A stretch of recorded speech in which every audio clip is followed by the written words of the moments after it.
Hello guys, আমি এখন দাঁড়িয়ে আছি পৃথিবীর সবচেয়ে বড় আমাজন জঙ্গলে। চারপাশে ভিউ একবার দেখেন। এখানে অনেক বাঘ, হিংস্র প্রাণী আছে।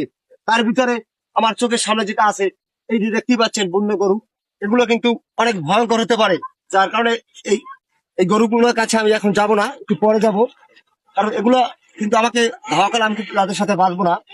এখন চলে আসছি অনেক বড়, পৃথিবীর সমস্ত বড় আইল্যান্ড। এখন যে জায়গায় আমি দাঁড়িয়ে আছি দেখতেই পাচ্ছেন অনেক জঙ্গল। এখন আমি জঙ্গলের ভিতরে যাব, আপনাদের দেখাবো জঙ্গলের ভিতরে কি কি থাকে। কিন্তু তার আগে আমার প্রয়োজন প্রচুর ক্ষুধা পেটে। আগে ক্ষুধা নিবারণ করতে হবে, এই জন্য আমাকে কিছু সংগ্রহ করতে হবে খাবার দাবার। এখানে কিন্তু অনেক ফল পাকের গাছ আছে, আমি এখান থেকে আমি জানি না কোন ফলটা কি ফল বলা হয়, কোনটা খাবার উপযুক্ত এবং খাবার উপযুক্ত নয়। কিন্তু আমি চেষ্টা করবো সেগুলো বেছে বেছে খাওয়ার জন্য। তো চলেন আমার সাথে সবাই।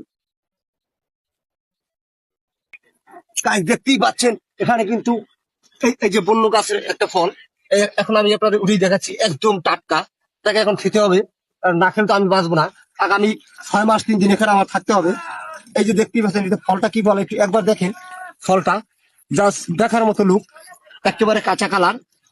এই ফলটা এখন আমার খেতে হবে, কারণ আমার পেটে কিন্তু অনেক ক্ষুধা আছে। তো আমি আপনার সাথে দেখাচ্ছি ফলটা খেয়ে যে কেমন লাগে আমার আমার কাছে।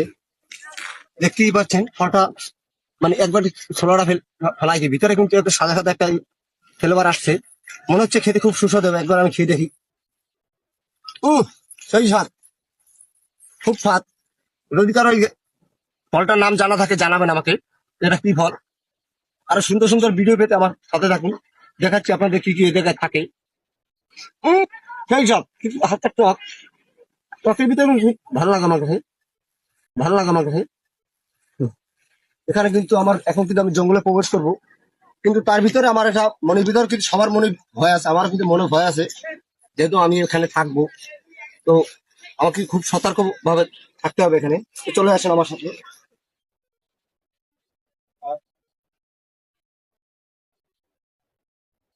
ওয়াটারফল, ওয়াটারফল, অনেক বিগ বড় ফল। Wow! দেখতেই পাচ্ছেন এখানে অনেক বড় বড় ফল, কিন্তু এটা যে খাবো আমি, এটা আমার মনে হচ্ছে না এটা খেতে পারবো। অনেকগুলো ফল, তারপর আমি রেখে দেবো এটা রাতের খাবারের জন্য। কারণ আমার রাতে ক্ষুধা লাগতে পারে, এই জন্য এটা এখন আমি এক জায়গায় রেখে দেবো।